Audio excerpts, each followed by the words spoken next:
15 రోజుల నుండి కురుస్తున్న అకాల వర్షాలు అనొచ్చు, తుఫాన్ అనొచ్చు, దాదాపు రైతులందరూ కూడా రోడ్ల మీద చాలా ఇబ్బంది పడుతూ వాళ్ళ ధాన్యం కూడా నష్టపోవడం జరిగింది. అదేవిధంగా పంట పొలాల్లో ఉన్న పంట ఆర్లగడ్డలో దాదాపు మొక్కజొన్న కానీ, ఉల్లి కానీ, వేరుశెనగ కానీ అన్నీ కూడా నాశనం అవడం జరిగింది. కనీసం ఇంతవరకు ఏ అధికారులు కూడా ఒక లెక్క కట్టడం కానీ, ఎంత నష్టం జరిగింది, అసలు ఏ నష్టపరిహారం ఏంటి అనేది ఇంతవరకు లేనే లేదు. ఈ మధ్యనే ఫోటోలో చూసిన ఒక 10 రోజుల క్రితం మన ఎమ్మెల్యే అఖిలప్రియ కూడా పోయి చంద్రబాబు నాయుడుకు పోయి చెప్పింది. సార్ అని చెప్పిందని ఆమె చెప్తుంది. అది ఎంతవరకు నిజమో మాకు తెలియదు. ఫోటో దిగడం అయితే దిగింది, ఒక పేపర్ ఇచ్చింది, దాంట్లో ఏం రాసిందో అయితే తెలియదు. చెప్పినాడు కానీ ఆయన ఎందుకు స్పందించట్లేదు. ఆమె ఏం చెప్పిందో మనకు చెప్పడమేమో పంట నష్టం గురించి మాట్లాడినాను అని చెప్తుంది, రైతులు కొనుగోలు చేయమని చెప్తుంది. ఎక్కడ ఇంతవరకు కొనుగోలు కేంద్రాలు ఎందుకు ఏర్పాటు చేయాలి? ఆఖరికి మొక్కజొన్న బయట రోడ్ల మీద పాడేసుకునే పరిస్థితి వచ్చింది, కానీ ఎందుకు మీరు కొనుగోలు కేంద్రాలు ఏర్పాటు చేయట్లేదు? సూటిగా సమాధానం చెప్పండి. దీనికి దాదాపు 20 రోజులు అవుతుంది. మీ కళ్ళ ముందరే రైతులు నష్టపోయి లబో దిబో అని కొట్టుకుంటున్నారు. ఎందుకు మాట్లాడట్లేదు మీరు? కనీసం వచ్చి చూసిపోయారా? ఈరోజు పరిస్థితి చూస్తే మొక్కజొన్నల రేటు దాదాపు 1800, 1700 కొనుగోలు రేటు తయారైపోయింది.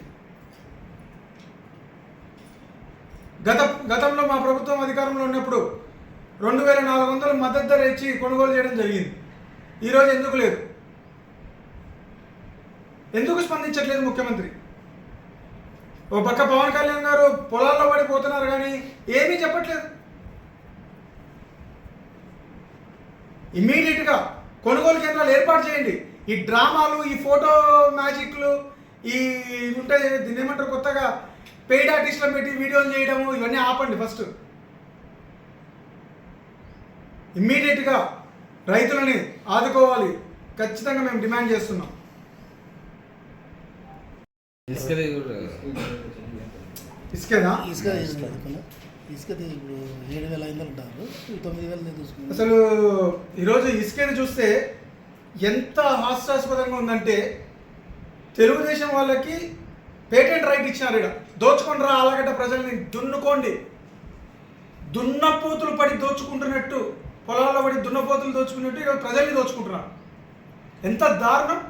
సిగ్గు లేకుండా 7,000 రూపాయలకి ఇసుక అమ్మబడును అని చెప్పి తెలుగుదేశం నాయకులు ప్రెస్ మీట్ పెట్టి చెప్తున్నారు. ఈరోజు ఇసుక ఉచితం అని చెప్పేసి చంద్రబాబు నాయుడు లబో దిబో అని కొందుకు వీడియోలు చేసినారు. ఇంకా కొన్ని వీడియోలు చూపిస్తాను, ఎంత ఎటకారంగా ఉన్నాయంటే.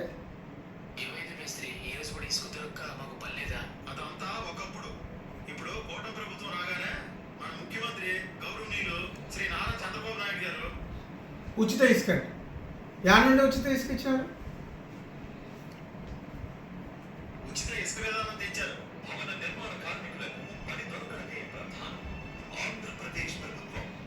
ఈరోజు సిగ్గు లేకుండా ప్రెస్ మీట్లు పెట్టి బనియానపల్లి ఇది ఏదైతే జమ్మలమడుగు ఎమ్మెల్యే మనుషులంట 10,000 దోచుకుంటారంట, మేము ఆళ్ళగడ్డ వాళ్ళ మంచోళ్ళము 7,000 దోచుకుంటామంట.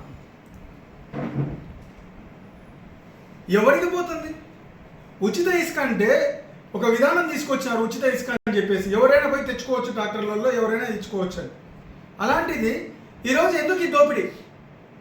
సరే, జమ్మలమడుగు నుండి ఇసుక తీసుకొస్తున్నారు, ఆ నుండి ఇడికి ఇసుక రావడానికి ఎంత అవుతుంది? ఒక 2,000 అవుతుంది ఖర్చు అనుకోవచ్చు. ఇసుక ఒకవేళ ఎత్తిపోసినందుకు దానికి డంపులో కట్టాల్సింది టన్నుకు 200, 150 రూపాయలు ఉంది సీనరేజ్, అది కడతారు. ఒక ట్రాక్టర్కి వచ్చేసి 5 టన్నులు ఇసుక దగ్గర వస్తుంది. అలాంటిది 3,000 రూపాయలు ఉండాల్సిన ఇసుక 7,000 రూపాయలు అమ్ముతున్నారు. వాళ్ళే ఒప్పుకుంటున్నారు. ఈ 4,000 రూపాయలు అఖిలప్రియ జోలోకి పోతుందా, భార్గవరామ్ జోలోకి పోతుందా, వాళ్ళ బాడీగార్డ్ల జోలోకి పోతుందా? ఎవరి జోలోకి పోతుంది? వాళ్ళ ఇంట్లో కూర్చొని ప్రెస్ మీట్ చెప్తున్నారు, మేము 7,000కే అమ్ముతున్నామని. సిగ్గు లేకుండా ఒప్పుకుంటున్నారు, మేము 7,000కి దోచుకుంటున్నాం ప్రజలని. ఇంకా ఇంతకన్నా ఇంకా ఇసుక గురించి మనం మాట్లాడాలన్నా, చిల్లరోళ్ళ గురించి? ప్రజలని దోచుకోవడానికే వీళ్ళు ఎమ్మెల్యేలు అయినారు. మంత్రులు అవుతున్నారు. ఈ ప్రభుత్వం కూటమి అధికారంలోకి వచ్చింది దోచుకోవడానికి.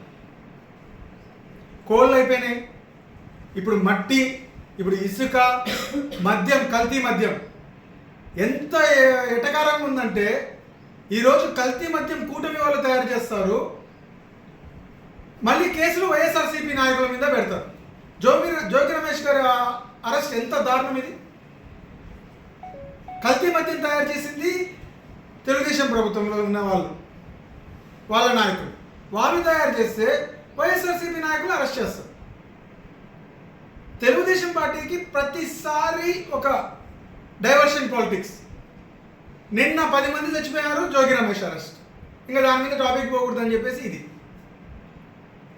ఇలాంటి దిక్కుమాలిన రాజకీయాలు చేసేదానికన్నా మీరు మర్యాదగా తప్పుకోవడం బెటర్. ఇప్పటికైనా ప్రజలకి చెప్పినవి నెరవేర్చండి.